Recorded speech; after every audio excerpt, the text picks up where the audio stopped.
think of the power of God, what do you imagine? A thunderstorm on the plains? The rumbling of an earthquake? Today on Truth for Life, we'll discover the definition and source of this strength in the cross of Jesus Christ. Alistair Begg continues his teaching series in 1 Corinthians chapter 1 with his message titled, The Power of God. One of the words which is a favorite of the Apostle Paul's and which comes a number of times in this opening chapter is the word power. It's actually in the Greek the word dunamis, from which we get our word dynamite.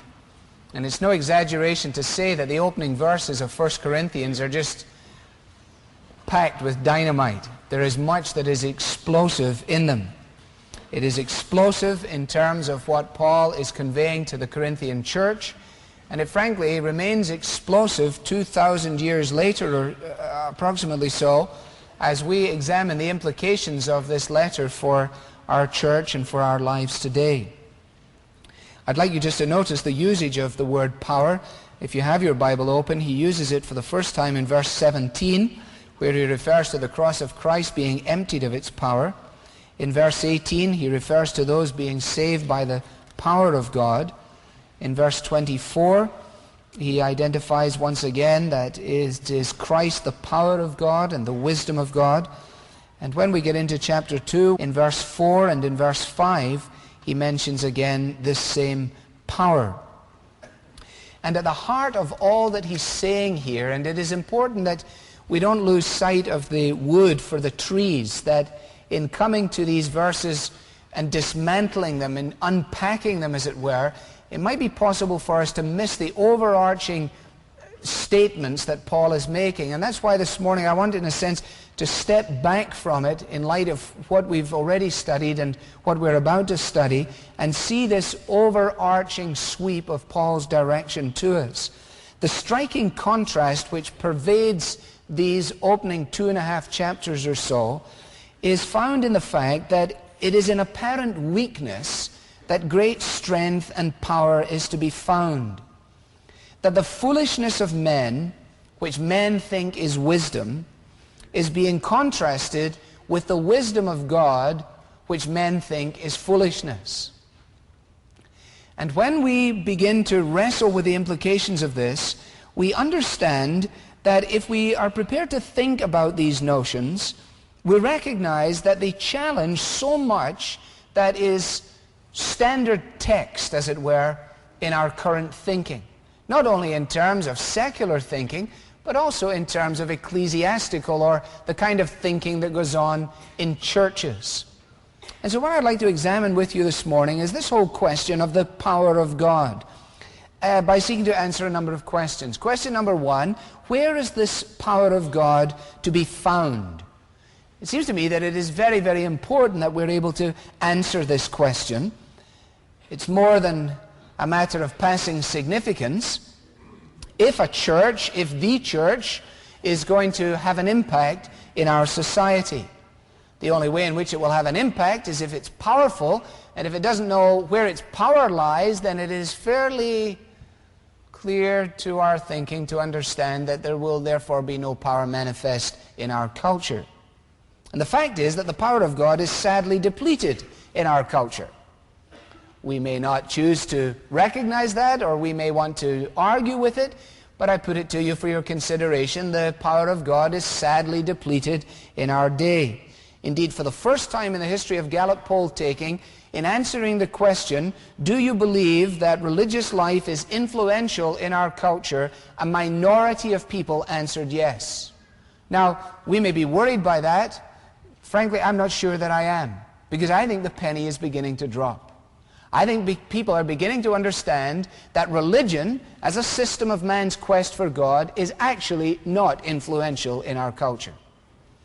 There may be churches that are large, there may be congregations that are apparently significant, there may be things going on to which we could go and congratulate ourselves that really it's not as bad as we think. But if you allow your mind to roam rural America, or to consider the urban centers of the continental United States, only a dishonest person is going to arrive at the conclusion that the Church of God is powerful in this land. When you go on vacation and you find yourself on a Sunday deciding to go to worship and you go to find a church, it is one of the saddest experiences you ever had in your life.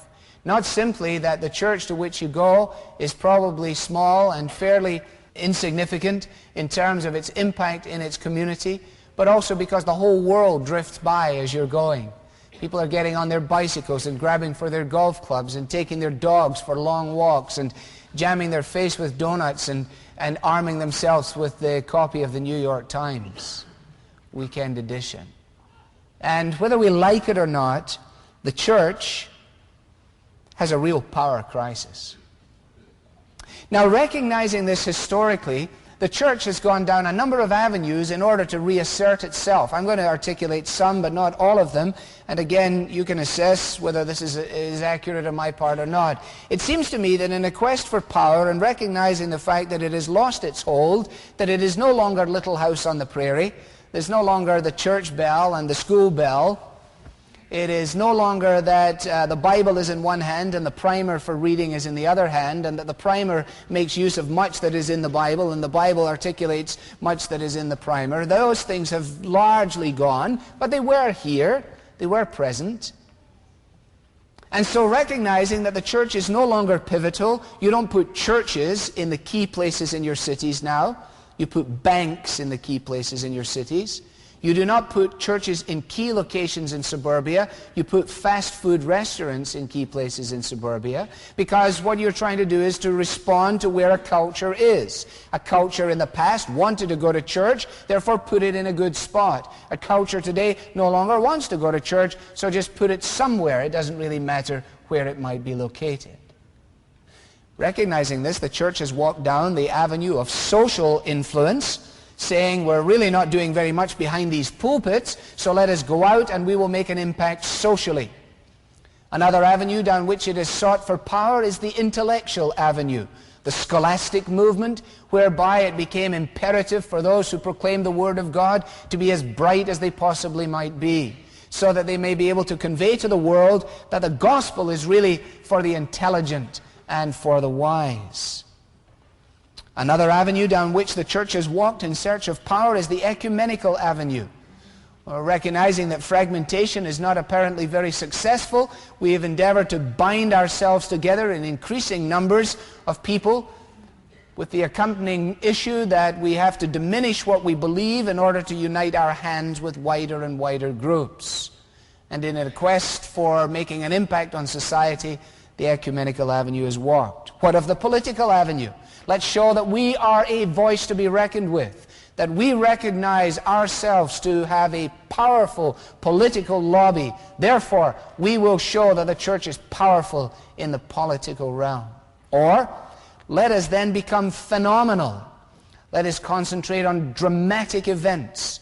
And we'll get as many of these as we can on the airwaves and in our newspapers. And then when people see how dramatic and how fantastic and how phenomenal the church is, everyone will say, there you are, we knew the church was powerful, and they'll all come running back. Or, why don't we just borrow from where the world is and recognize that this is a psychological era, and since men and women are into psychology, let's give them Christian psychology. And let's show them that we are as powerful in this as anyone else ever might be.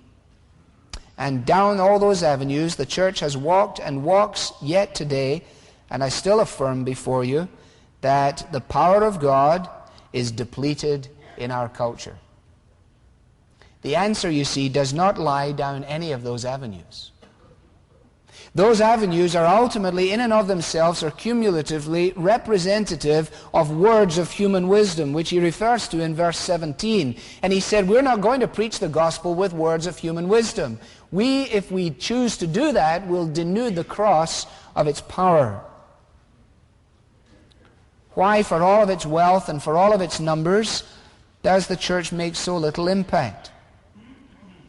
The thesis of 1 Corinthians chapter 1 is that it is letting go of the only source of power that it has, and that source of power is in the message of the cross.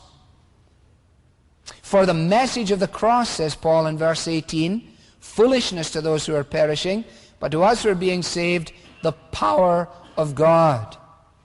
The power of God is in the message of the cross. When Christ was nailed upon the cross, power was immediately manifested.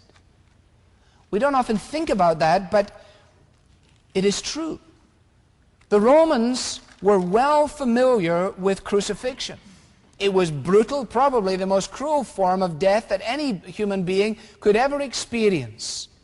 And yet it was routine, it was run of the mill. The outskirts of Jerusalem were littered with crosses. Any Roman colony was filled with it. And the people were well used to death by crucifixion. But on the day that Christ died, it was different. There was a power about this event. There was a power about this cross. And Matthew reminds us in chapter 27 of his gospel that when Jesus died, things were very different. When Jesus had cried out again in a loud voice, we're told he gave up his spirit. He just died. And at that moment, a number of things happened simultaneously. Number one, the curtain in the temple was torn in two from top to bottom. That must have freaked the priests out. They're just standing there saying to one another, well, we got rid of the Jesus now. Anytime now, that'll be him. He'll be gone. And all of a sudden, the curtain torn right before their very eyes. A miraculous manifestation of God's power. And as the curtain was torn from top to bottom, an earthquake took place. The earth shook and the rocks split. And resurrections started to happen. The tombs broke open. And the bodies of many holy people who had died were raised to life. And this is unbelievable. They came out of the tombs, and after Jesus' resurrection, they went into the holy city and appeared to many people. So here's Mr. Jones in Jerusalem. And people are going, what are you doing here? You died 4.5 years ago. And he says, I know, I can't believe it myself. One minute I was gone, the next minute I was here. Back to the future. Here I am. And on the day that Christ died, death died, and as death died, God manifested his power at the cross. And so Paul says, we can't go beyond it. We can't better it. And if we diminish it, we diminish the very basis of our power. For the message proclaimed is the power of God, and the message is the cross of Jesus Christ. Incidentally, this is one of the key differences between Protestantism and Roman Catholicism.